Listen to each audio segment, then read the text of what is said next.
¿Estamos ya conectados con Brasil? Aquí está. Bueno, vamos a empezar el día de hoy conversando con Sergio Moro. Sergio Moro, como saben seguramente todos ustedes, es una de las figuras protagónicas en América Latina en la última década.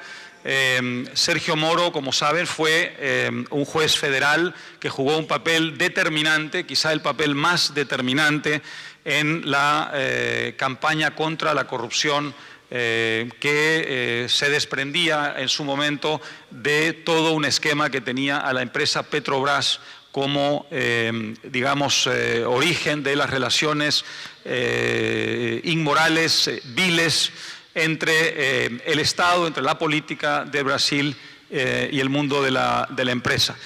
Varias personas jugaron un papel importante para tratar de corregir todo esto, pero quizá ninguna jugó un papel más importante que el juez federal Sergio Moro, que desde la pequeña Curitiba, contra todo pronóstico, hizo prevalecer el Estado de Derecho en un ambiente en el que todo conspiraba contra ello, especialmente la política. Eso le dio a Sergio Moro un protagonismo, una relevancia en Brasil, y desde entonces mucha gente en Brasil se planteaba la posibilidad de que alguna vez él diera el salto de la judicatura a la política. Una vez que surgió el gobierno del presidente Bolsonaro, él llamó a Sergio Moro, le ofreció el cargo de ministro de Justicia y Seguridad Pública. Él, después de pensárselo un tiempo, aceptó el reto, sabiendo que esto podría generar en Brasil una controversia significativa, cosa que fue el caso, y él ejerció el cargo entre 2020 y 2021 y luego se apartó del cargo por unos desacuerdos muy significativos con el presidente Bolsonaro en relación con lo que él juzgaba era una interferencia indebida del presidente en el tema de la Policía Federal. En fin, no voy a entrar en esos detalles, lo importante es que ahora Sergio Moro está en una nueva etapa de su vida. Se ha inscrito en el partido Podemos en Brasil y ha asumido una responsabilidad política que inevitablemente lo va a llevar a una candidatura presidencial para las elecciones de 2022, que lo colocarán en una situación de rivalidad directa con dos pesos pesados, con el presidente Bolsonaro, que tiene derecho a una reelección, y con nada menos que Lula da Silva, a quien él envió en su momento a la cárcel y que hoy está libre porque hay jueces en Brasil que en connivencia con el Partido de los Trabajadores, con el Partido Laborista brasileño y con el propio Lula, han querido revertir muchas de las decisiones que se tomaron en relación con el caso de Lava Jato. De manera que Moro sería, en principio, el rival tanto de Bolsonaro como de Lula da Silva. Él tiene una jornada muy complicada hoy en Brasil, por eso no ha podido acompañarnos presencialmente, pero vamos a conversar con él desde Brasil. Me ha pedido que lo hagamos en inglés, así que es el único de los segmentos de esta jornada que va a transcurrir en inglés, pero todos ustedes hablan inglés, las personas que nos están siguiendo por streaming, que entiendo están en muchísimos países de la región y probablemente también al otro lado del charco, seguramente en su mayoría también hablan inglés, y si alguien no lo habla, me disculpo de antemano por esta circunstancia. Good morning, Sergio. It's a pleasure to have you here with us. How are you?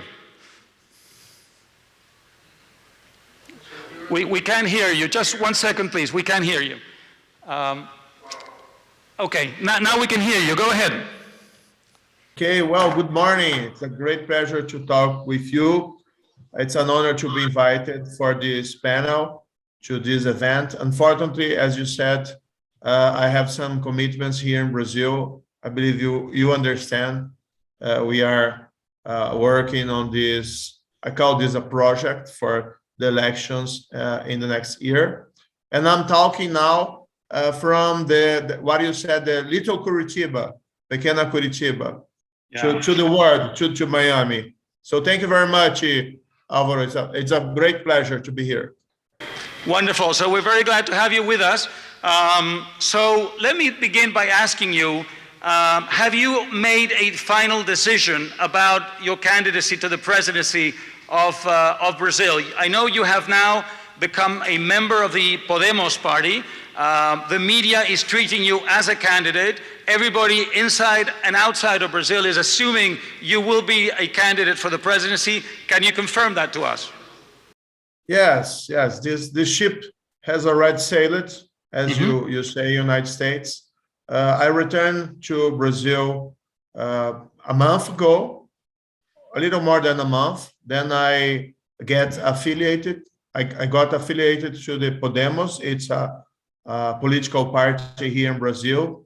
There's nothing in common, I believe, with the Podemos of Spain, or at least it's very different.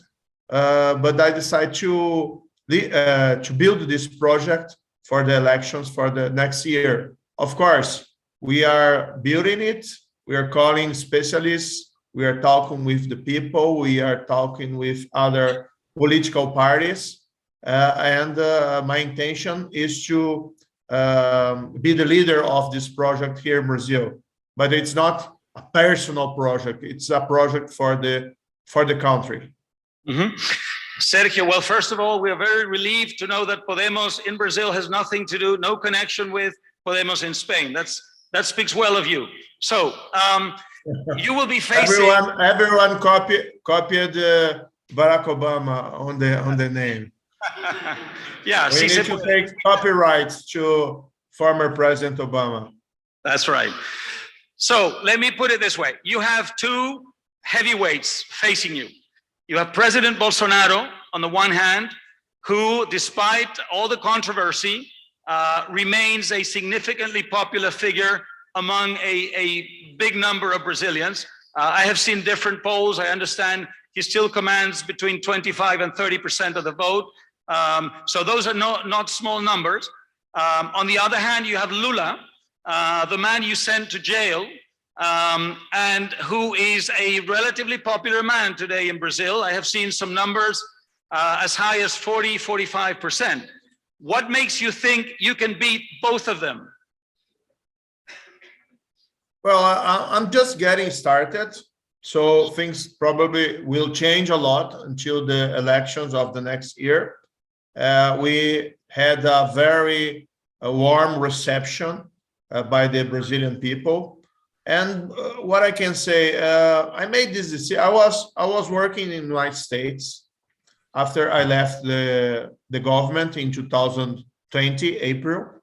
I came to I went to the United States to work, and I talked with a lot of people in Brazil.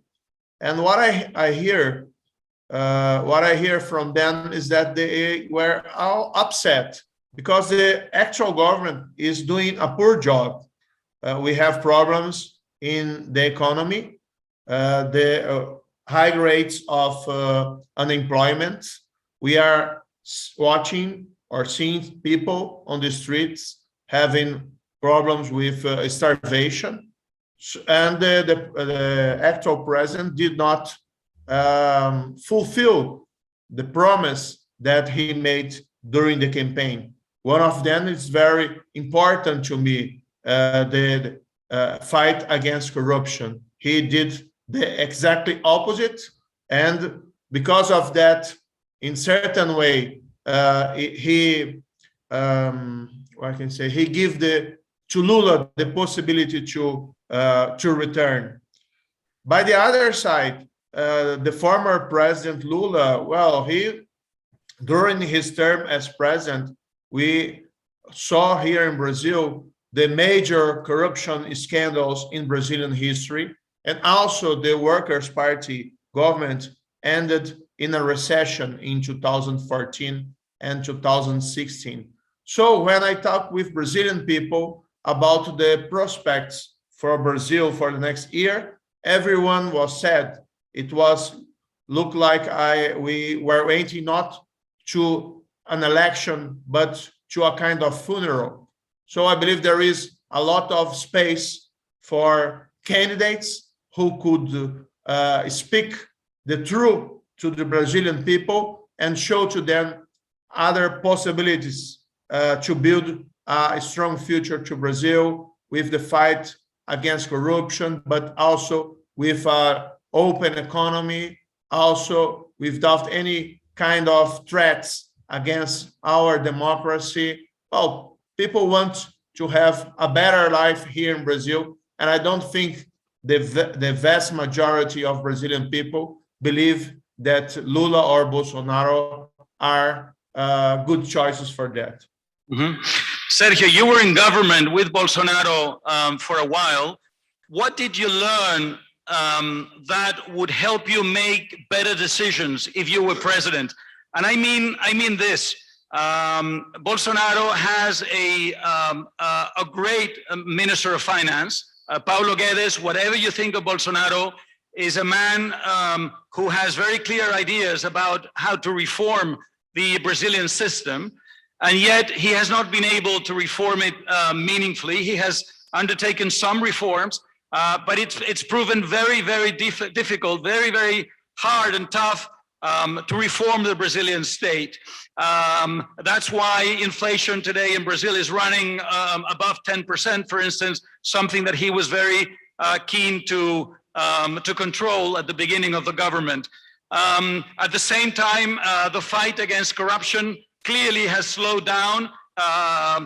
Maybe some would say has been reversed. In other words, what would you do differently if you were in government to tackle these huge problems, the economic problem, the economic system that stifles the wealth creation in Brazil, and the moral, the ethical problem that has become a very much a part of the Brazilian system? This is a very good question. I like Paulo Guedes. I worked with him during my term at the government. He is a friend of mine, but in truth, he did not have the support that he needed from the president himself. It's very difficult to face Congress and to approve these reforms if you don't have the support of the president. So the situation nowadays in Brazil is that, for example, Paulo Guedes has some ideas, good ideas to reform the economy, but he does not have any kind of support from the government that he belonged. There is no such thing. The country is bad, but the leadership is good. The country is bad because the leadership is bad. One thing that we need to do more is to talk, to have strong dialogue with the Congress, but also to have a project that we are committed with. Okay, the president need to be the leadership of this project. He cannot say, for example, that this is the responsibility only of the Congress or only of his own ministers. You need to take the responsibility. So one thing that we need to do better here in Brazil is during the electoral process, we need to work on a kind of a political pact based in a consistent project for the country. And in certain way, I believe I have a lot of common points with the Fundación Internacional de Liberdade. For example, I believe in an open economy. I believe strongly in democracy. But also I believe something that's very important, not only in Brazil, but in Latin America and all around the world, that's the rule of law. We need to have a government of laws and not a government of men, as we speak on this issue on classical politics. Mm-hmm. Sergio, we're now in Miami, of course. A lot of people are watching us from other countries. Many of us are thinking, what would be Sergio Moro's foreign policy? We all expect Brazil, being the country that it is, to exercise some leadership across the continent. Sometimes that is not good news. When Lula was in power, he became a very powerful ally of all the wrong kinds of governments in the region. At the same time, Brazil has the potential to become the right kind of leader. What kind of leader would you be in terms of foreign policy?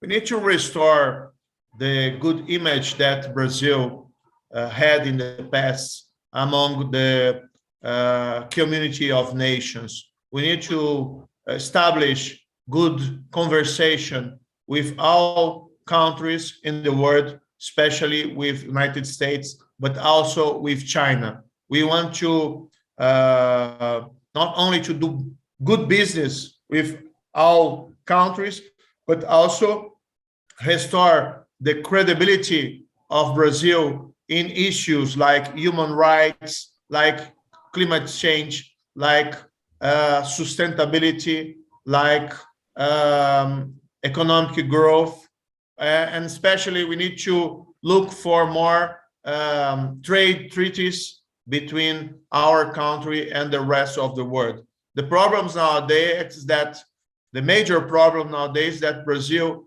is being seen as a kind of climate villain in front of other countries. And we are being seen like that when we have the major tropical forests in the world. We need to change this perception, show that we are committed with the environment, and we could reduce the deforestation of our Amazon forests. So we need to establish regular relations with all the countries, restoring the public image of Brazil. This will be good not only for business, but also for our self-esteem before the community of nations. Mm-hmm. Wonderful. We know you have a very busy day today, so we just have 1 or 2 minutes. Let me give you the platform to send a message to the world. In 2 words, what would you like the world to know about your candidacy to the presidency of Brazil? Brazil is a great country. We have a powerful economy. We have a great people with a lot of creativity. Unfortunately, in the past, we have problems with widespread corruption. As you said, we established relationships with dictatorships in Latin America region. This is also not very good for our image. And in the last few years, we made a lot of mistakes. What I would say is that Brazil wish to return to the global game and be seen as a responsible player in this new world and in the future. Wonderful. Thank you so much, Sergio. We hope to have you with us soon, and good luck. Keep safe. Thank you very much, and have a nice day. Have a nice conference.